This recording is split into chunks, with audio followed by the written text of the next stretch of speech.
The memorial behind us is a testament to the 1,563 brave New Jersey soldiers who made the ultimate sacrifice in defense of our nation. We honor their service, and we remember their legacy of protecting our freedoms. So I want to again thank the U.S. War Dogs Association for helping to champion our military working dog legislation in Washington. For those of us who have long admired the loyalty and bravery and the heroism of working dogs in the United States military and also in our various law enforcement departments, today is an exciting day. And it's all the more special because we have some four-legged heroes with us today. Not only do we have, I understand, Leica, a former military working dog, and her handler, Bob Thompson, who is here with us. We also have a few active duty working dogs from Fort Dix with us, including Staff Sergeant Hopkins with military working dog Kira, Staff Sergeant Senton with military working dog Krusty, Senior Airman Leach with military working dog Rudy, Master at Arms Scully with military working dog OJ, and retired military working dog Robbie.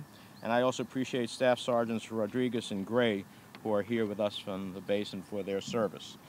Today I'm proud to report the passage of my legislation that will soon be signed by the President into law as part of the National Defense Authorization Act, establishing the first ever official military commendation to honor the service and sacrifice of working dogs and their handlers in the United States Armed Forces. It was 2 years ago at the rededication here at the U.S. War Dogs Memorial that I announced my intention to introduce the legislation, which we call the Guardian of America's Freedom Medal Act. As I said at the time, this is the least that we can do for some of the best dogs we have. Great dogs in our lives are more than companions. Certainly in the military, they're partners, and they become family. And their capacity to learn and desire to serve their pack have made them indispensable throughout our society. It never ceases to amaze me what working dogs can do. They lead the blind, they guard the herd, they search for the missing, they comfort the sick, and yes, they serve the United States of America. The special relationship shared between human beings and our canine companions is thousands and thousands of years old, and that special bond endures on the battlefield. Throughout our nation's history, military working dogs have helped our soldiers complete their missions. During World War I, a bull terrier mix named Sergeant Stubby famously served in the Army's 102nd Infantry 26th Yankee Division, and his achievements are the stuff of legends. Sergeant Stubby is credited with capturing a German spy, comforting wounded soldiers, and saving countless lives by sniffing out poison gas and barking warnings to the men in the trenches. During World War II, the military began training dogs in earnest for a variety of roles in the U.S. Army. By the Vietnam War, they had become integral to the Army, Air Force, Marine, and Navy forces, and are credited with saving the lives of thousands of Americans. Today, military working dogs are on the ground with our service members in posts across the world. Their expert handlers train them to be part of a team in some of the highest stakes situations you can imagine. Take Cairo, for example. Cairo was a Belgian Malinois who served alongside SEAL Team 6 as they conducted the Osama bin Laden raid. Cairo's paws were the first to touch ground in Abbottabad, Pakistan. Outfitted with a Kevlar vest, night vision goggles, a harness for parachuting, and more, Cairo secured the perimeter after a chopper crashed within the walls of the compound and 6 SEALs bravely made their way inside the building.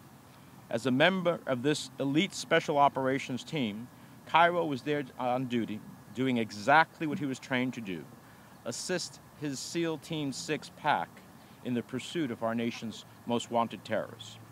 Dogs like Cairo are high-value assets to our military, so much so that they are even assigned identification numbers and job classifications that make them part of our military service. These dogs endure multiple tours of duty. Some come back having lost limbs, and others give their lives in service to their teams.